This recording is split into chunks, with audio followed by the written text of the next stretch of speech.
I also want to mention MailChimp briefly here if you've not heard of it before, and make sure that you know how it can help you if you want to send out emails to customers or newsletters to customers. In the past, we had no choice but to send emails out using our normal email, for example, Outlook Express or whatever we use, and we had to send newsletters out by post. And the problem with both of these is that we had no idea if the email or the newsletter ever arrived. We didn't know what anybody found interesting, if anything, about what we were saying, and we couldn't get any engagement whatsoever. And both sending emails and posting newsletters takes time, and in the case of posting newsletters, it's very expensive. So there has to be a better way, and luckily there is. There are many different solutions available when it comes to sending out these sorts of emails, and here's a few of them. There are many more than that, and all of them do a very similar job. MailChimp is the one that I recommend, and it's the one that I use, so it's the only one I can teach you how to use. I used to use Constant Contact, and I moved over to MailChimp because I found MailChimp much easier. It's also the only one, as far as I know, that gives you a free account. So it costs nothing to use it, and if you have less than 2,000 people on your mailing list, it will be free. Above 2,000 people, then you pay, and it's a very low price. I think the entry level price is only $10 a month. As far as consultants and party plan go, if you're a leader and you want to get your consultants using this type of system, they're much more likely to have a go with it if it doesn't cost anything. And as I said, I think MailChimp's a better program anyway. So if you have a free account, you don't get to use all of the functionality, but it's more than enough for almost everyone. As I'm talking about MailChimp, know that there are other programs that do the same thing, and if you're already using one, whatever I say in MailChimp, you'll be able to do with your software. So some of the benefits of MailChimp, there's so many of them. This has been one of the best things I've ever started doing in my business, is that you can send an email in bulk to your whole list in one go with one push of a button. But every single person will receive a personalized email. So I could send out 1,000 emails with one push of a button, but when it arrives in my customer's inbox, it will use their first name. As long as their name's entered into MailChimp, it will. So it will say, "Hi Mary," even though I've sent out 1,000 of them. So you don't lose the personal touch, and you also don't get into problems with your account sending too many messages at once. When you send an email out, you know which ones were delivered and which ones weren't.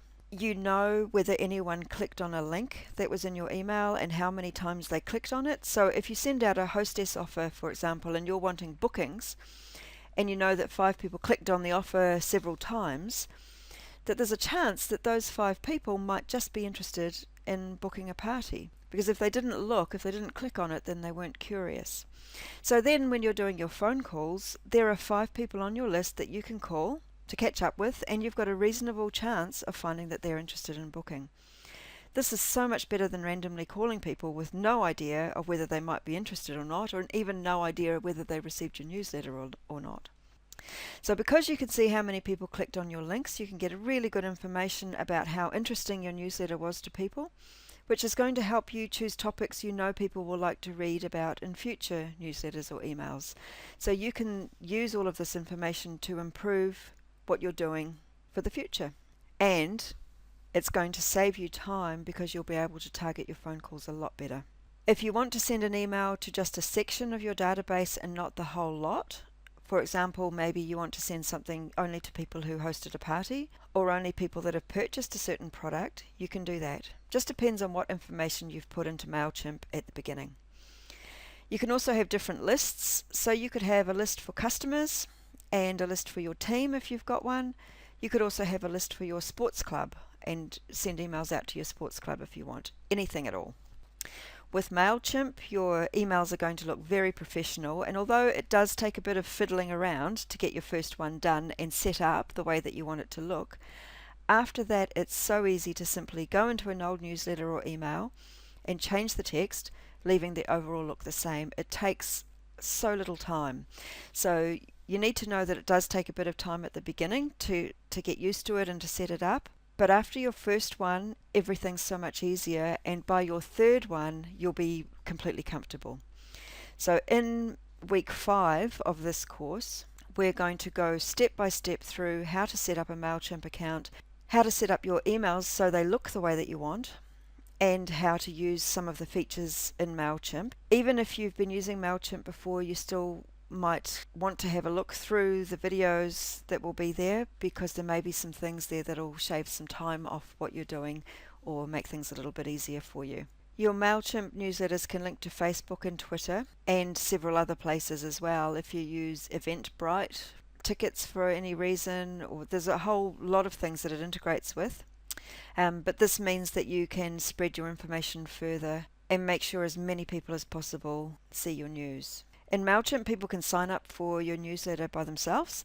So whether you've posted the newsletter on Facebook or one of your customers has forwarded it to a friend, if the new person that's reading it likes it and wants to get their own updates, then they can put themselves on your mailing list. And it's really exciting when you log in to find out that you've got more people on your mailing list than you did the day before, and you didn't even have to put them there yourself. When you start, if you've got a customer database that's already in Excel, you can import your list very quickly into MailChimp. It takes no time at all, and I'll show you how to do that in week 5. If you're using Outlook Express, you'll be able to export your database into Excel. Whatever you're using, you'll probably be able to export it, and then you'll be able to import it straight into MailChimp.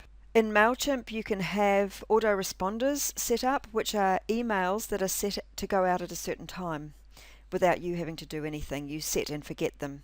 So you could have an email that's sent to someone 1 month after they've placed their first order with you, with some handy hints of how to get the best from their product, or maybe asking them how they're enjoying the products that they bought. Or you could set an email up that's sent to somebody 1 year after they last hosted a party with you, suggesting maybe their friends might like to stock up again in an anniversary party. If you've got a team, you can use autoresponders for so many things. A series of welcome emails for brand new consultants that are joining your business with some useful links, maybe to training or some information for them. You could set an email to your team to remind them to get their orders in for the end of the month. Once you start thinking about it, there's so many things you can do with these autoresponders. Maybe you could set an autoresponder to send a birthday message to people in your team on their birthday. There's stacks of things you could do with these. So when you set an autoresponder, you don't have to think about it again. MailChimp just sends the email to the person on the correct day, and it will also send you an email to let you know it's done. So if there's an email going to a new customer or a hostess and it says, I'll give you a call in a couple of days, you're not going to miss that, because MailChimp will let you know that that's been sent, and then you know within a couple of days you should phone the person. So one thing you need to know is that the autoresponder function's not available with the free account. Everything else I've talked about is, but the autoresponders you have to pay for. It's only $10 a month, and it's so worth the investment. If you're talking about building a big business and maintaining some life balance, this is a definite way to make sure that happens. So once again, a little bit of work in setting it up, but once it's set up, that's it. You never have to do it again. So if you're new to MailChimp, you might want to get familiar with the system before you start thinking about autoresponders, but I wanted to mention it here so that you're familiar about what MailChimp offers. If you want to use MailChimp and you don't have an account with them yet, I'm going to give you a link shortly that you could use to sign up. If you use this link, you're going to be able to use MailChimp for free for as long as you like. And in the future, if you ever do upgrade to a paid account, MailChimp will give you a $30 credit on your account. So there's 3 months of free for the autoresponders. The link I'm going to give you will be after we've finished this video. It is an affiliate link.